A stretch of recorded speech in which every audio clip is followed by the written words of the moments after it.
नमस्कार दोस्तों, मेरा नाम है विमल सिंह। बालाजी स्टडी अड्डा में आप सभी का स्वागत है। केंद्रीय विद्यालय संगठन यानी केवीएस की तरफ से कल 20 मार्च 2025 को एक नोटिफिकेशन निकाला गया। इस नोटिफिकेशन में बताया गया जो रिक्रूटमेंट रूल्स हैं आरआर फॉर टीचिंग के लिए और नॉन टीचिंग पोस्ट के लिए केवीएस ने जो है फाइनली रिवाइज जो है उसको लेकर के जारी कर दिया गया है, अप्रूव्ड कर दिया गया है।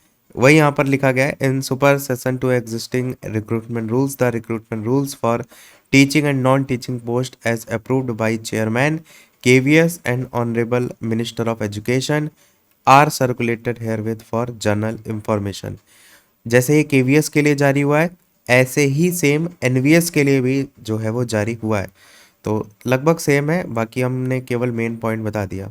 यही चीज़ हिंदी में भी पढ़ लीजिए कि केंद्रीय विद्यालय संगठन में शैक्षिक और गैर शैक्षिक कर्मचारियों के भर्ती नियम फाइनली संशोधित और मौजूदा भर्ती नियमों का अधिक्रमण करते हुए माननीय शिक्षा मंत्री भारत सरकार एवं अध्यक्ष केंद्रीय विद्यालय संगठन द्वारा अनुमोदित शैक्षिक और गैर शैक्षणिक पदों के भर्ती नियम समान सूचना के लिए परिचालित किए जाते हैं।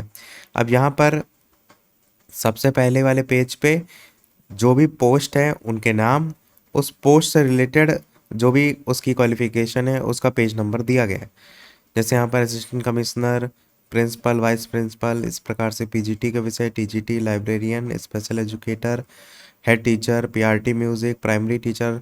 अभी जैसे प्राइमरी टीचर की अभी हम बात करते हैं 26 से 27 पेज पर। इसके अलावा स्पेशल एजुकेटर वगैरह भी है, नॉन टीचिंग पोस्ट वगैरह भी यहाँ पर है।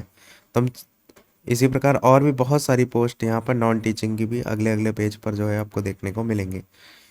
कुछ इस प्रकार से हैं, जैसे असिस्टेंट कमिश्नर है तो उसके बारे में लिखा है। हम आपको डायरेक्ट 26-27 पेज पर पीआरटी पर लेकर के जो है वो चलते हैं। यहाँ पर 18वां पेज, 24 पेज हेड ये म्यूजिक को लेकर के प्राइमरी टीचर।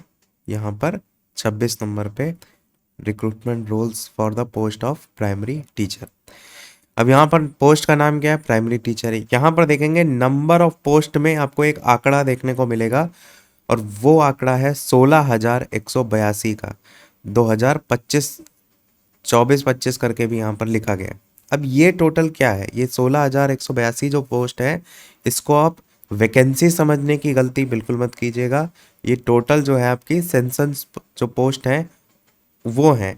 अब देखते हैं जब भी जो नंबर ऑफ वैकेंसी का लेकर के डाटा मांगा जाता है तो वहाँ पर ये लिखा रहता है कुल स्वीकृत पद, और उसके बाद उसमें से कितने खाली पद हैं। तो ये कुल स्वीकृत पद हैं जिसको हम इसी को हम सैंक्शन पोस्ट कहते हैं। मतलब कुल इतने पद हैं जो टोटल प्राइमरी टीचर को लेकर के, बाकी इसमें नंबर ऑफ वैकेंसीज तो कम होंगी, बहुत कम होंगी, और वो जितनी भी होंगी वो आगे आपको पता चलेगा।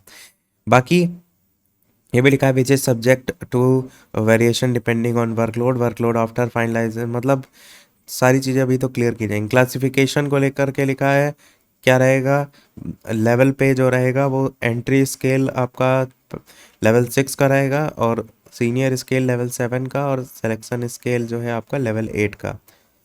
बाकी एज लिमिट की बात करें तो 30 साल एज लिमिट है आपकी, परंतु 5 साल का रिलैक्सेशन दिया जाएगा अपर एज लिमिट में, इन केस अगर आप एम्प्लॉई हैं केवीएस के। साथ ही एज रिलैक्सेशन दिया जाएगा SC ST OBC PWD ex serviceman और फीमेल कैंडिडेट को, और केवीएस के रूल के अकॉर्डिंग ही ये छूट दी जाएगी एज में। क्वालिफिकेशन देखेंगे तो senior secondary, higher secondary, intermediate 10+2 at least 50% number के साथ 2 साल का डिप्लोमा होना चाहिए, और higher secondary intermediate class 12 at least 50% number के साथ 4 साल का या तो BLED होना चाहिए, या फिर आपका सीनियर सेकेंडरी वगैरह के साथ 50% नंबर और 2 साल का डिप्लोमा स्पेशल एजुकेशन वाला होना चाहिए। साथ ही क्वालिफाई होने चाहिए आप सीटेट का पेपर, साथ ही प्रोफिशिएंसी हिंदी इंग्लिश में होना चाहिए, और वर्किंग जो यहाँ पर नॉलेज है कंप्यूटर की वो भी होना चाहिए। Training to be undergone a person, वो भी लिखा है with DED special education qualification shall undergo after appointment and NCT 6 month का। अच्छा, DED के लिए लिख दी ये भी चीज़ है यहाँ पर, 6 मंथ का स्पेशल प्रोग्राम जो है वो कर रहा होना चाहिए NCT की रेगुलेशन के अकॉर्डिंग। एज और एजुकेशनल क्वालिफिकेशन जो है उसको लेकर के लिखा है not applicable. Period of probation अगर है तो 2 साल का यहाँ पर फॉर डायरेक्ट रिक्रूट के लिए यहाँ पर दिया गया है।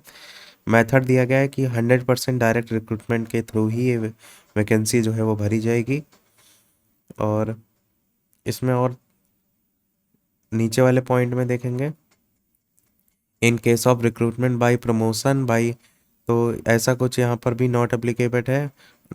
और इसी प्रकार से यहाँ पर कंपोजिशन, मतलब कि इनका कहने का यही है कि किसी प्रकार से जो पीआरटी के पद हैं वो प्रमोशन वगैरह के थ्रू नहीं भरे जाएंगे, वो डायरेक्ट सारे सारे जितने भी हैं वैकेंसी के थ्रू ही भरे जाते हैं। इसी प्रकार जैसे स्पेशल एजुकेटर पीआरटी के देखेंगे तो उसमें अलग से यहाँ पर नंबर ऑफ पोस्ट को लेकर के 494 करके लिख दिया इन्होंने।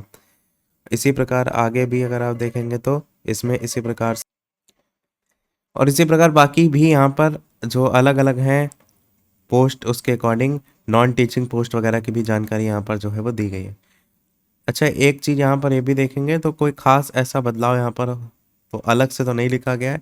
एक संभावना ये हो सकती है कि जब ये नोटिफिकेशन निकाला जाए वैकेंसी को लेकर के, वहाँ पर आपसे डिटेल में कुछ अगर बदलाव देखने को मिलता है, लाइक सिलेबस में प्री मेंस टाइप से भी बातें चल रही हैं कि आपको आगे चल के देखने को मिल सकता है, तो उस तरीके की चीज़ें उसमें ही मेंशन की गई होंगी।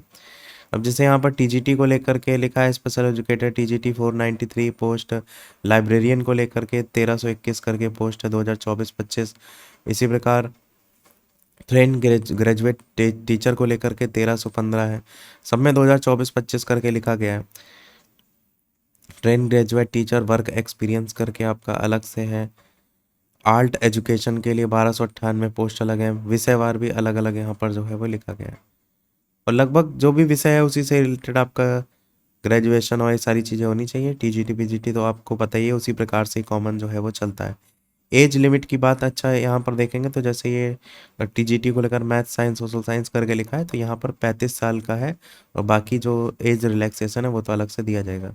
अब जैसे यहाँ पर नंबर ऑफ पोस्ट की बात करते हैं ट्रेन ग्रेजुएट टीचर में, तो ये सब सेंसन पोस्ट है जिसको हम कुल स्वीकृत पद कहते हैं, क्योंकि इतनी नंबर ऑफ वैकेंसी आपको ही पता है नहीं आती है। मुश्किल से मुश्किल नंबर ये रहता है 2 से 3 डिजिट में, ये रहती है नंबर ऑफ वैकेंसी को लेकर के।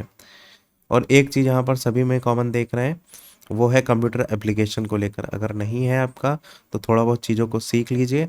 वैसे ट्रिपल सी वगैरह आजकल सब जगह काम आ जाता है, तो उस हिसाब से उसको आप सीख करके जो है वो रख सकते हैं। बाकी ये नोटिफिकेशन जो आप देख रहे हैं डिटेल में पढ़ना हो तो बताइएगा, टेलीग्राम पर भी भेज देंगे। बाकी जो बेसिक चीज़ थी वो मैंने आपको पीआरटी को लेकर के बता दी, ताकि बाकियों का अंदाज़ा भी आपको जो है वो लग सके।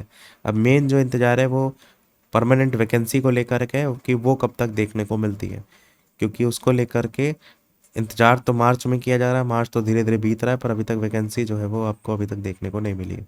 बाकी यही था हमारे इस ओवरऑल अपडेट में। कोई प्रश्न कमेंट में पूछ लीजिएगा, वीडियो लाइक शेयर सब्सक्राइब कीजिएगा। मिलता है अगले अपडेट में, तब तक के लिए सभी को नमस्कार, जय हिंद।